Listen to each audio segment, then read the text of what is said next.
Cuando uno se casa, promete fidelidad, amor y estar presente en las buenas y en las malas. Pero, ¿qué harías tú si tu pareja cae en la peor situación, pero causada por un pecado imperdonable para ti? Ya no hay vuelta atrás. Has entrado a mi casa. Así que ponte cómodo y cierra los ojos. Y vivamos juntos con el miedo.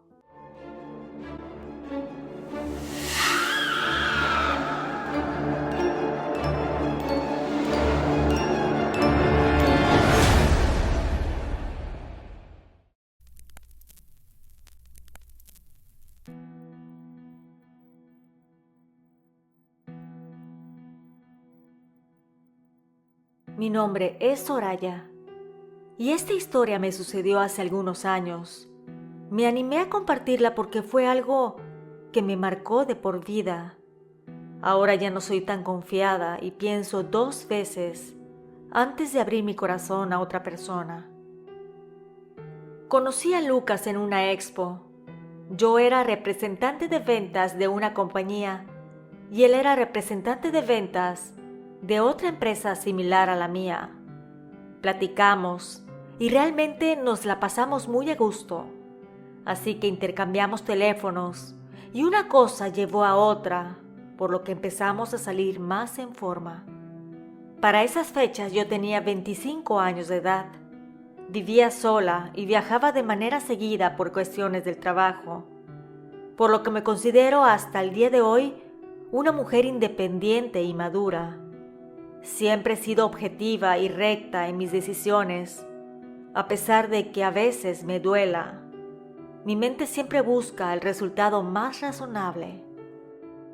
Después de salir un par de meses, nos hicimos novios. Nos compaginábamos muy bien al grado de que Lucas me pidió matrimonio. Claro que le dije que sí, por lo que pidió mi mano inmediatamente y empezamos a hacer los preparativos para la boda.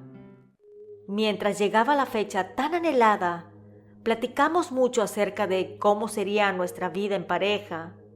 Yo le decía que me iba muy bien en el trabajo y que no quería tener hijos por un tiempo, que viajaba seguido y que tampoco quería que hubiera problemas con aquello, que él me conocía y sabía que yo era incapaz de hacerle una mala jugada, que no quería que fuera como otras parejas que tuve en el pasado, donde me celaban porque tenía reuniones de trabajo o viajes relámpago, y que yo entendería de la misma manera si él necesitaba salir de viaje por cuestiones laborales. Así que hicimos un pacto para que siempre hubiera comunicación entre ambos y que algo que jamás iba a perdonarle era una infidelidad. Él me dijo que estaba de acuerdo, que me amaba y que estaba ansioso de iniciar esta nueva etapa de su vida conmigo. Después de contraer nupcias, él se fue a vivir a mi departamento mientras nos autorizaban un crédito hipotecario. Y justo a los 10 meses de casados, nos cambiamos a una casa en un fraccionamiento nuevo, la cual fuimos amueblando entre ambos. Realmente casi no teníamos discusiones. Íbamos a todas partes juntos y cuando teníamos que salir de viaje, jamás había algún tipo de discusión. A los 5 años de casados sentí que nuestra relación era excepcional. Nos habíamos compaginado muy bien y cada día que pasaba me sentía afortunada y enamorada de mi marido, por lo que una noche nos sentamos a platicar acerca de los hijos. Le dije que a veces sentía la necesidad de formar una familia. Entonces Lucas me dijo que me amaba y que también quería tener un hijo, que lo pensara más en forma y que cuando yo estuviera lista, intentaríamos tener un bebé. Esa noche me acosté pensando en que era un gran paso para mí, pero que quería formar una familia con mi amado esposo. Así que a la mañana siguiente le dije que iba a pedir cita para ir al médico y así él pudiera retirarme el DIU que es un pequeño aparato que sirve como control de natalidad. Mi marido se puso muy feliz, así que en ese mismo momento le llamé a la secretaria de mi doctor para solicitar una cita. Ella dijo que tenía disponible el martes de la siguiente semana. Cuando llegó el día jueves le dije que tenía que irme de viaje a Estados Unidos. Tenía una cita con varios clientes, pero que regresaría para el sábado al mediodía. Él me dijo que estaba perfecto, que iría por mí al aeropuerto. Ese jueves mi vuelo era al mediodía, por lo que él me llevó para no ir en taxi. Cuando arribé a los Estados Unidos fui directo al hotel y después fui a mi cita con los clientes y por la noche nos quedamos de ver también para cenar en un lindo restaurante. Yo estaba decidida a cerrar el trato con aquellas personas. Terminamos la reunión y me fui a descansar. Ahí me acosté a dormir, pero como a las 2 de la mañana recibí una llamada en mi celular. Era mi suegra, estaba llorando.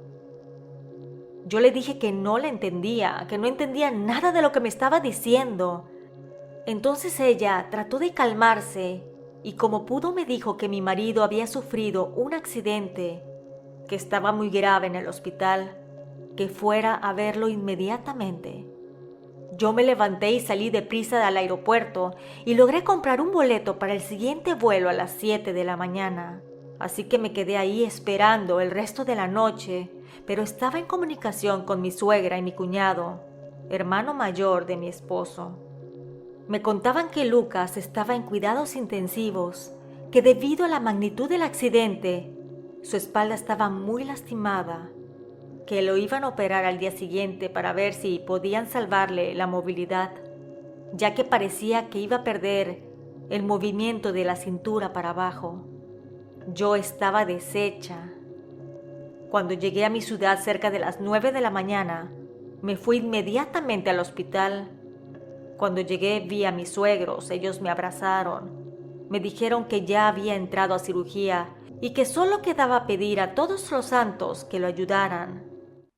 Cerca de las 12 del mediodía salió el médico a decir que hicieron lo que pudieron, pero que al parecer mi esposo utilizaría silla de ruedas. Yo lloré, ahí me derrumbé. Entonces el doctor me dijo que la chica que iba con él estaba mucho más grave que mi esposo, que tenía una hemorragia interna y golpes severos en la cabeza, que si pasaba de ese día había esperanza para que ella mejorara. Ahí volteé a ver a mi suegra y le cuestioné de quién hablaba. Ella no dijo nada. Entonces fui a ver a mi cuñado y le cuestioné. Le pregunté que por qué había chocado a mi esposo y quién era esa mujer. Me empecé a alterar, por lo que mi cuñado me pidió que lo siguiera. Y afuera del hospital se prendió un cigarro y me dijo que Lucas había salido esa noche con sus amigos y que esa chica estaba en el grupo y le pidió que la llevara a su casa.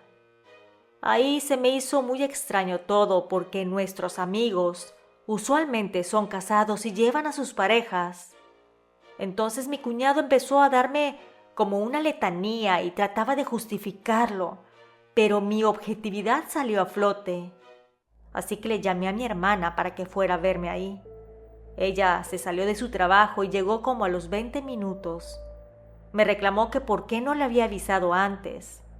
Yo le dije que estaba en shock por la situación. Sin embargo, sentía que habían cosas que no cuadraban en la historia, por lo que quería que ella indagara en el hospital acerca de esa mujer. Nos pusimos de acuerdo y después me fui con mis suegros a esperar que llegaran mis padres. Mi hermana empezó a hacer su cometido y como a la hora se me acercó y me dijo que la acompañara a comprar un refresco. Me levanté y la seguí. Enfrente de la máquina expendedora, me dijo que efectivamente mi marido y esa joven sufrieron juntos el accidente, que estaba Lucas en mal estado, estaba en estado de ebriedad y que perdió el control de la camioneta, que los familiares de la chica estaban sentados del otro lado de la sala, y mientras me lo decía lo señalaba con el dedo. Entonces le pedí que indagara más, si de verdad le había pedido el favor que la llevara a su casa o conocía a mi esposo. En ese momento la mamá de la joven se levantó y fue al baño.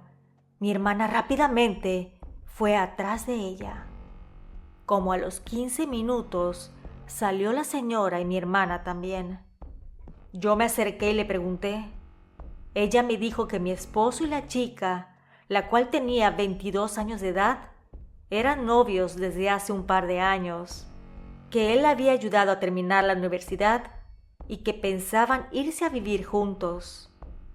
Yo me quería desmayar de la impresión, me sentía herida por el engaño y también porque sentía que la familia de mi esposo sabía de su infidelidad y lo encubrieron, por lo que tomé mi bolso y salí de ahí inmediatamente.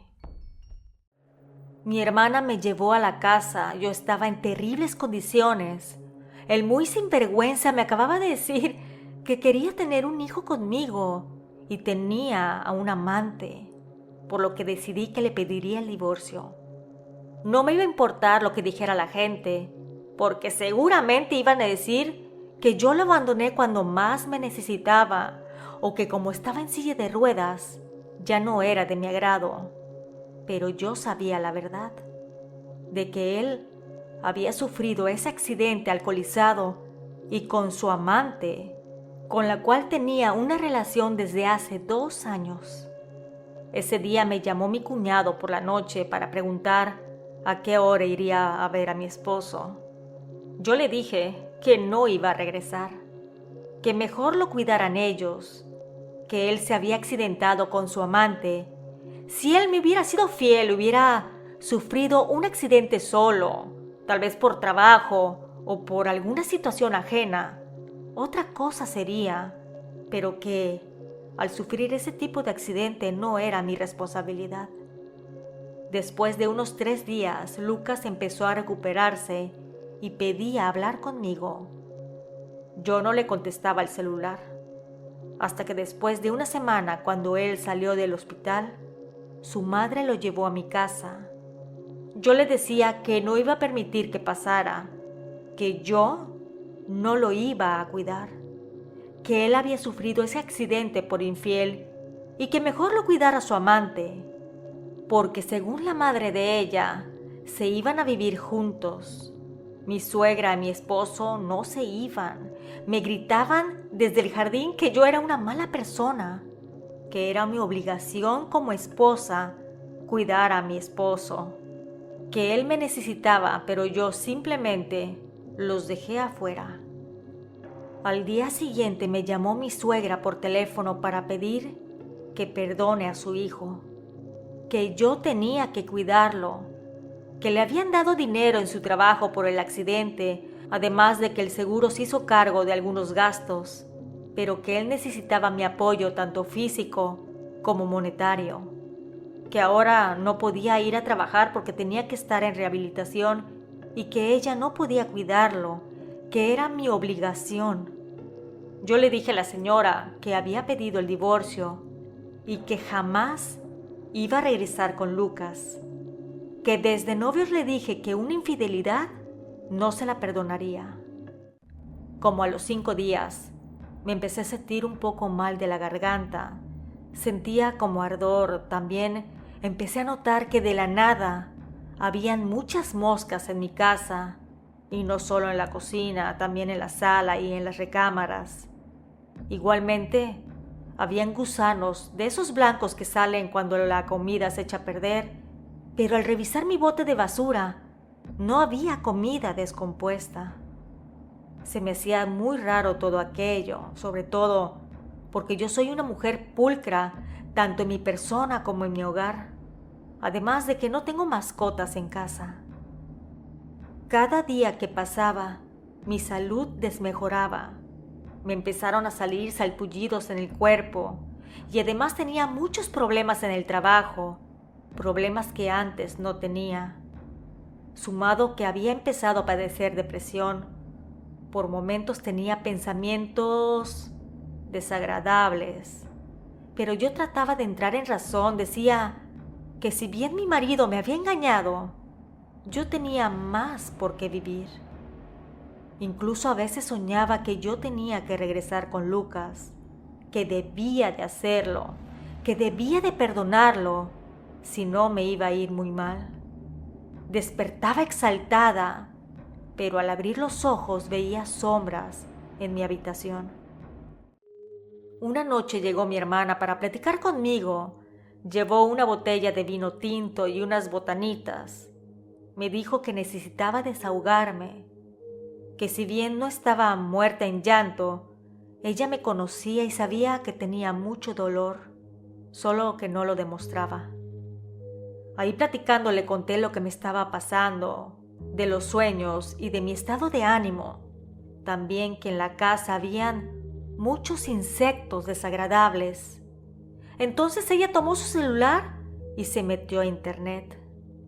Buscó síntomas de brujería, cómo saber si tengo brujería y más títulos relacionados con el tema.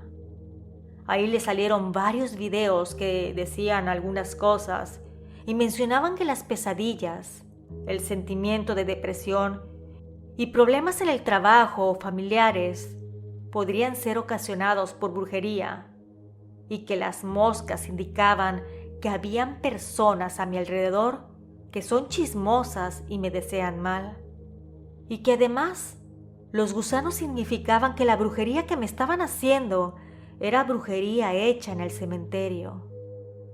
Yo le dije a mi hermana que no creyera todo lo que dice internet, pero ella me contestó que buscaría algún tipo de ayuda, que si bien yo no creía mucho en ello, no me iba a afectar ir a ver a una persona que sepa del tema. Al día siguiente me llamó exaltada por teléfono y me dijo que una compañera de trabajo le dio la dirección de un café donde leían las cartas. Era así como un café esotérico y que pasaría por mí a las 5 de la tarde. Cuando llegamos había una joven. Le dije que mi hermana me había traído porque pensaba que me estaban haciendo brujería. Aquella chica me dijo que me leería las cartas, que escogiera qué tipo de tarot. Había del amor, de ángeles, el tarot Reader y muchos más. Por lo que le dije que quería ese tarot que estaba en tono oscuro. Ella la abrió y me empezó a leer las cartas y literalmente empezó a describirme mi vida. Me dijo que mi pareja me estaba haciendo infiel, que había sufrido un accidente y que me estaba rogando regresar, que su madre estaba tan desesperada para que yo volviera con su hijo, por lo que fue a verme en varias ocasiones y que yo le había dicho que no, y que como ellos no quieren poner su dinero de la vejez, quería que yo me hiciera cargo de los gastos de mi esposo. Me dijo también que lo pensara bien porque a pesar de que él pudiera volver a caminar, me volvería a engañar nuevamente. Que éste tenía otra relación con una persona y que mi futuro era incierto, que debería de tomar la decisión.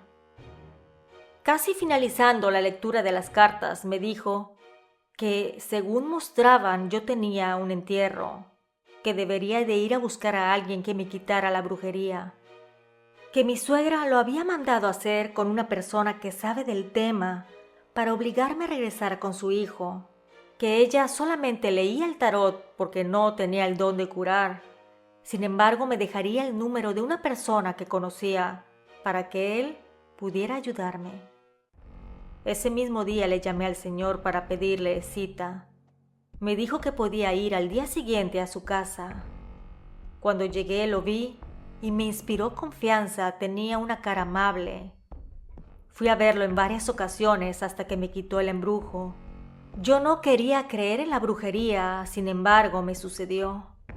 Casualidad o no, las cosas que ambos me dijeron se aplicaban a mi vida. Yo me divorcié de Lucas y vendimos la casa que era de los dos. A cada quien nos tocó el dinero que nos correspondía, así él podía usarlo en su rehabilitación.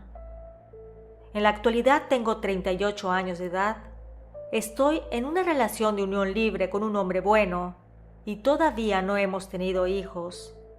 Abrí mi propia empresa de consultoría enfocada a mejorar las ventas de las compañías. Y siento que mi vida es maravillosa. De vez en cuando me doy mis limpias por las dudas. Mi exmarido no se ha casado.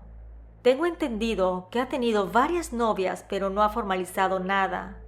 Sigue viviendo bajo el techo de sus padres. Llegó a caminar nuevamente después de varias operaciones, pero todavía no está al 100% su movilidad. Yo no le deseo el mal, simplemente alejo de mi vida lo que me lastima. Gracias a la suscriptora por la confianza. Nos escuchamos pronto. ¿Y tú? ¿Vives con el miedo?